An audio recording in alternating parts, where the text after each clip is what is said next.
India's Western Ghats, a 1600-kilometer long mountain range defined by some of the most spectacular landscapes known to humans.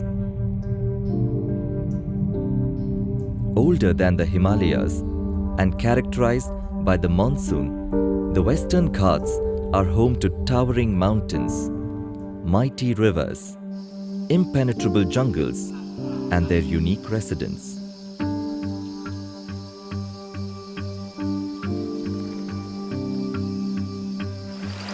The Western Ghats are a lifeline to people and wildlife that live in and around them.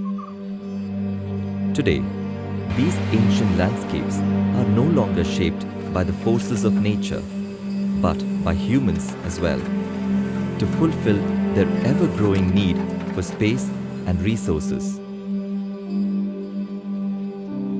However, a few people have taken up the challenge of preserving these mountains and their biodiversity.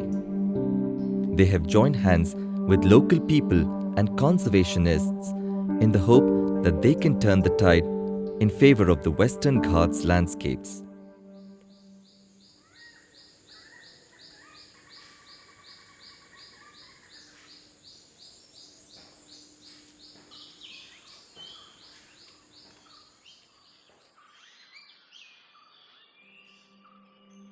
Freshwater sources in Goa are all coming from the Western Ghats. The major rivers are all originating within the Western Ghats. The irony with mining and water is that the higher grade ore forms the bedrock beneath the mountains.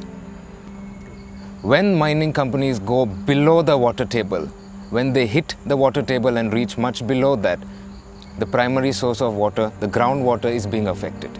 So areas in and around mining regions are suffering in Goa mainly due to water shortage. Projects such as mining require something called an environment clearance, which allows them to carry on mining in a particular area. Any non-forest activity which is being carried out in a forest area requires to obtain a forest clearance. Projects that are leniently granted environment and forest clearance go unchecked, causing damage to wildlife and environment around. CEPF funding has benefited our project by allowing us to provide third-party assistance to government by way of reviewing those projects which come for clearance under environment and forest laws. By reviewing these projects, we try to provide some inputs on sensitive projects which could cause damage to wildlife and environment. Local communities are the custodians of the land and the environment and the forests and wildlife that surround them. Any destructive developmental activity will impact them directly.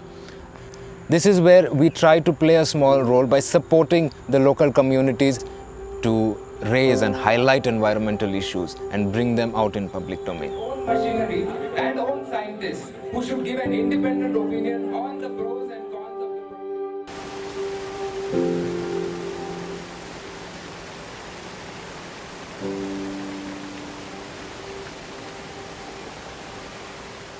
Uttara Karnataka district is a junction between the Northern Western Ghats and the Southern Western Ghats.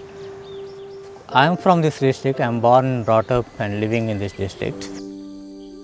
Lion-tailed macaque is one of the most endangered species from this region, and we have one of the largest hornbill population in this district. My father used to hunt in the forest, so I have seen most of this wildlife as dead as a child. I think that made me to work on saving this forest. The people have their own style of livelihoods, the self-sustained style of livelihoods, which completely depends on these particular valleys, and they get everything from cultivation or surrounding forest. The habitats have been distracted because of fragmentation of the landscapes. Most of these species are very sensitive to the fragmentation, so the fragmentation directly impacted the density of wildlife. The scientific research has shown the importance of this landscape, but there was a gap between the scientific community and local activists. Researchers are doing research on their own and activists are doing their conservation activism on their own. There was a need to bridge that gap. What I did was just join these dots using existing information. The grant came in a right moment actually. This was one of the largest non-protected area. 414 square kilometers of this landscape have been protected, and also the 4 river valleys have been protected. Conservation is not just science or social aspects or policies. It should be the integration of all these approaches. If you fail in that, I think the conservation also fails.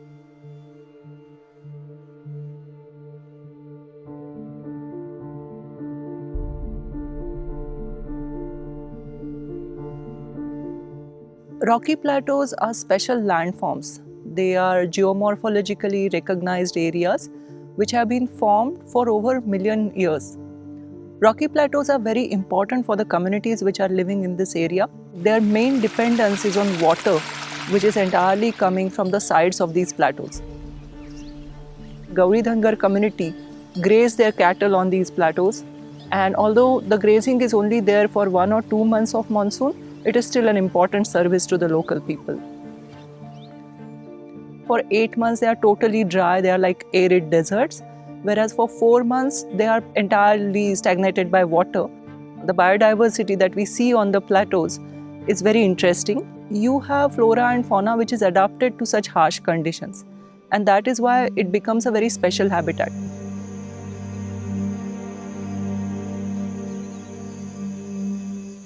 Many of the plateaus are actually outside of management by the forest. It has been very easy for the mining sector or the wind farm sector or real estate developers to prove that these plateaus are barren. The neglect that biodiversity of plateaus has faced is because of society's understanding of this habitat. Our project's first objective was to network and create a link between different people who are interested in plateau conservation.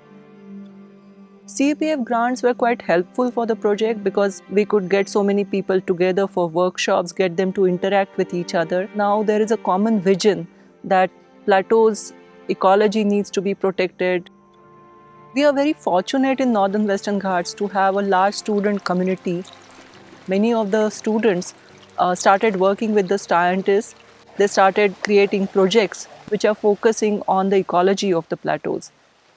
There needs to be a greater awareness regarding how important non-forest habitats are.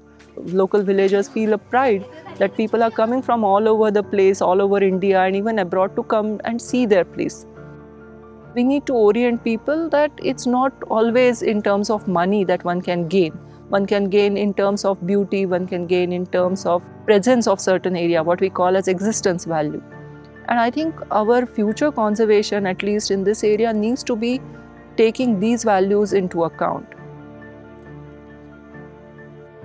These highly committed representatives of civil society with appropriate and timely support from ATREE and CEPF have been able to make a tangible difference towards conserving the rich biodiversity and ecosystem services of these landscapes. It is time for all of us to look in the direction these people have shown us and try conserve our ecosystems.